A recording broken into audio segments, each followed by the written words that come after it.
इस वीडियो में हम देखेंगे लेखांकन और अंकेक्षण के 2 मार्क्स के क्वेश्चंस और आंसर्स। वित्तीय विवरण विश्लेषण में ब्रेक इवन विश्लेषण तकनीक से आप क्या समझते हैं? ब्रेक इवन विश्लेषण का उपयोग उस बिंदु का निर्धारण करने में होता है जहां राजस्व प्राप्ति में लगने वाली लागत प्राप्त राजस्व के बराबर होती है। इसमें लागत को स्थायी एवं परिवर्तनशील लागतों में विभाजित किया जाता है। लागत, लाभ एवं बिक्री में संबंध स्थापित किया जाता है। यह लाभ नियोजन, लागत नियंत्रण से संबंधित निर्णय और अन्य प्रबंधकीय निर्णय लेने में सहायता करता है। अगला क्वेश्चन है, सामाजिक अंकेक्षण से क्या तात्पर्य है? सामाजिक अंकेक्षण किसी संस्था के सामाजिक एवं नैतिक प्रदर्शन को मापने, समझने, रिपोर्ट करने एवं अंततः उसमें सुधार करने का तरीका है। इसका उपयोग मुख्यतः स्थानीय सरकारों को बढ़ावा देने, स्थानीय नियमों में जवाबदेहिता को मजबूत बनाने के उद्देश्य से किया जाता है। अगला क्वेश्चन है, उत्तरदायित्व लेखांकन के महत्व बताइए। व्यावसायिक क्रियाओं पर सघन नियंत्रण हो पाता है, व्यावसायिक उद्देश्यों की प्राप्ति में सहायक होता है, कमजोर क्षेत्रों की पहचान होती है, विक्रय के समान स्तर पर अधिक लाभ अर्जन होता है, प्रबंधकीय निर्णयों में सुगमता आती है, लागत नियंत्रण में सहायक होता है। अगला क्वेश्चन है, शून्य आधारित बजट का उद्देश्य बताइए। यह बजट बनाने की ऐसी विधि है जिसमें प्रत्येक वर्ष के लिए आधार 0 मान लिया जाता है, अर्थात पिछले वर्ष की कमियों को आगे नहीं लाया जा सकता। इस विधि में प्रत्येक वर्ष के लिए नए सिरे से संसाधनों का औचित्य साबित करना होता है। अगला क्वेश्चन है, आउटकम बजट और निष्पादन बजट में क्या अंतर संबंध है? टिप्पणी करें। सरकार के विभिन्न विभागों की कार्यकुशलता जानने के लिए आउटकम बजट बनाया जाता है। इस बजट में विभाग अध्यक्ष द्वारा प्रत्येक योजना और योजनाओं के लाभ के लिए बजट निर्माण किया जाता है। निष्पादन बजट सरकार के सभी विभागों के आउटकम बजट को मिलाकर बनाया जाता है। यह बजट सामान्यतः वित्त मंत्रालय द्वारा बनाया जाता है। अगला क्वेश्चन है, अंकेक्षण के उद्देश्य के बारे में बताइए। त्रुटियों का पता लगाना, छल कपट का पता लगाना, कमजोर क्षेत्रों की पहचान करना, कानून की अवमानना का पता लगाना, स्वतंत्र एवं निष्पक्ष जांच करवाना, वित्तीय विवरणों की विश्वसनीयता को बढ़ाना, सुधारात्मक कदम उठाए जाना। अगला क्वेश्चन है, सामाजिक लेखांकन के क्षेत्रों को बताइए। शुद्ध आय अंशदान, मानव संसाधन अंशदान, उत्पादन या सेवा अंशदान, सार्वजनिक अंशदान, पर्यावरण अंशदान।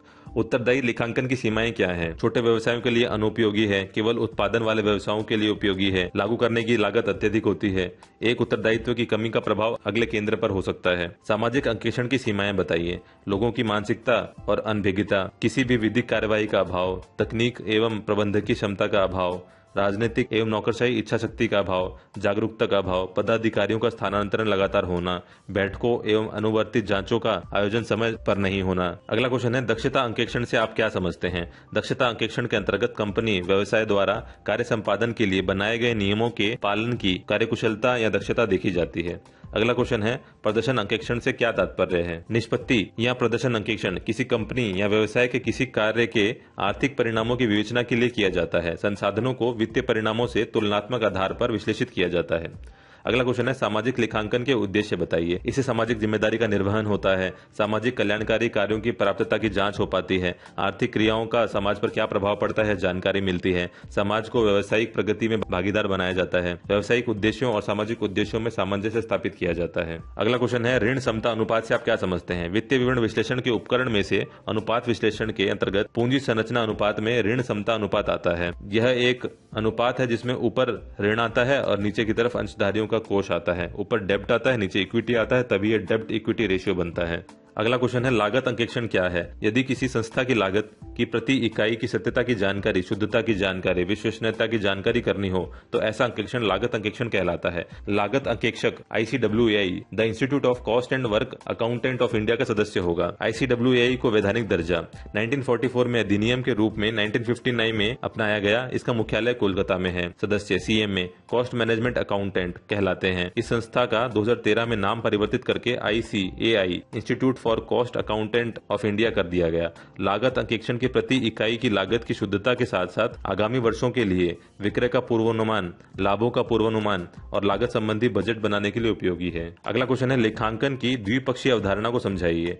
यह अवधारणा दोहरी लेखा प्रणाली पर आधारित है। इस अवधारणा के अनुसार प्रत्येक लेन देन का लेखा डेबिट और क्रेडिट दोनों पक्षों में किया जाता है। इसे लेखांकन समीकरण के रूप में प्रदर्शित किया जा सकता है, जैसे संपत्ति इक्वल टू दायित्व प्लस पूंजी। अगला क्वेश्चन है, सामाजिक लेखांकन से क्या तात्पर्य है? सामाजिक लेखांकन किसी भी कार्यक्रम अथवा क्रिया जिसका संबंध प्रत्यक्ष या परोक्ष रूप से समाज से होता है उसे सामाजिक लेखांकन कहते हैं।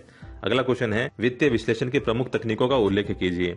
तुलनात्मक वित्तीय विवरण, समानाकर वित्तीय विवरण, अनुपात विश्लेषण, प्रवृत्ति विश्लेषण। अगला क्वेश्चन है, अंकेक्षण से आप क्या समझते हैं?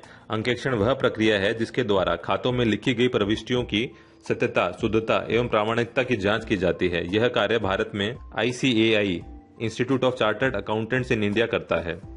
अगला है सरकारी अंकेक्षण क्या है, इसके प्रमुख उपयोग बताइए। भारत में राष्ट्रपति द्वारा कॉम्प्ट्रोलर एंड ऑडिटर जनरल की नियुक्ति की जाती है, जो अपने कर्मचारियों द्वारा केंद्र सरकार के विभिन्न विभागों एवं संस्था के लेखों की जांच करता है। इसे सरकारी अंकेक्षण भी कहते हैं। इससे त्रुटियों का पता चलता है। अगला क्वेश्चन है निष्पादन बजट की प्रमुख प्रवृत्तियों का उल्लेख कीजिए। यह बजट आवंटन के जरिए सरकारी कार्यक्रमों को नियंत्रित करता है।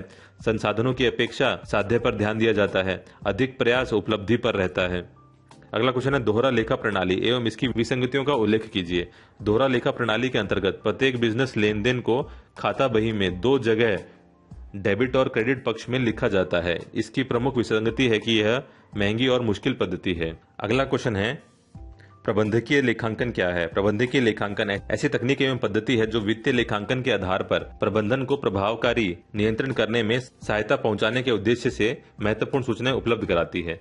अगला क्वेश्चन है सामाजिक लेखांकन के प्रमुख उद्देश्यों को बताइए। सामाजिक लेखांकन कॉर्पोरेट जवाबदेही की धारणा पर बल देता है। इससे कंपनियों को स्वतंत्र रूप से CSR कार्यक्रमों को विकसित करने में मदद करने के लिए एक महत्वपूर्ण कदम माना जाता है। अगला क्वेश्चन है निष्पादन बजट प्रणाली के प्रमुख उद्देश्यों को बताइए। निष्पादन बजट कार्य में सुधार करना, सरकार के सभी स्तरों पर निर्णय प्रक्रिया को सरल बनाना, दीर्घकालीन योजना तैयार करना, उपलब्ध धनराशि के उपलब्ध परिणामों का पता लगाना। अगला क्वेश्चन है दोहरा लेखा प्रणाली के प्रमुख गुण और दोष बताइए। गुण है कि व्यवसाय से संबंधित प्रमुख सूचनाओं का ज्ञान होता है। दोष है कि इस प्रणाली में त्रुटियों की संभावना रहती है और एक खर्चीली प्रक्रिया है। अगला क्वेश्चन है वित्तीय विवरण की सीमाओं का उल्लेख कीजिए। अधिक सूक्ष्मता का अभाव, गैर मौद्रिक तथ्यों का समावेश न होना, भूतकालीन घटनाओं पर आधारित होना, अंतरिम प्रतिवेदन होना। अगला क्वेश्चन है दक्षता अंकेक्षण क्या है। वैज्ञानिक दृष्टिकोण से आधुनिकतम तकनीकी का अंकेक्षण में प्रयोग करना ही दक्षता अंकेक्षण कहलाता है। अगला क्वेश्चन है भारत में पहली बार शून्य आधारित बजट किस वित्त मंत्री द्वारा प्रस्तुत किया गया था। भारत में पहली बार 1986 में तत्कालीन वित्त मंत्री VP सिंह ने शून्य आधारित बजट को अपनाया था। 1987-88 में केंद्र सरकार के अनेक विभागों ने इस तकनीक को अपनाया था। अगला क्वेश्चन है प्रवृत्ति विश्लेषण क्या है। प्रवृत्ति विश्लेषण वित्तीय विवरण विश्लेषण की एक चित्रात्मक तकनीक है। इसका प्रयोग एक साथ कई वर्षों के आंकड़ों की श्रृंखला को एक साथ विश्लेषण करने के लिए किया जाता है। इस विधि में आंकड़ों में घटने या बढ़ने की प्रवृत्ति दर्शाई जाती है, जैसे जनसंख्या में पिछले 10 वर्षों में आने वाले परिवर्तन का विश्लेषण। अगला क्वेश्चन है सामाजिक लेखांकन को परिभाषित कीजिए। सामाजिक लेखांकन एक प्रक्रिया है जिसके द्वारा व्यवसाय अपनी आर्थिक क्रियाओं के सामाजिक और पर्यावरणीय प्रभाव का विश्लेषण करता है तथा विभिन्न हितधारियों को सूचित करता है। इसे गैर वित्तीय लेखांकन, सामाजिक रिपोर्टिंग के नाम से भी जाना जाता है। अगला क्वेश्चन है निष्पादन बजट के क्या लाभ हैं।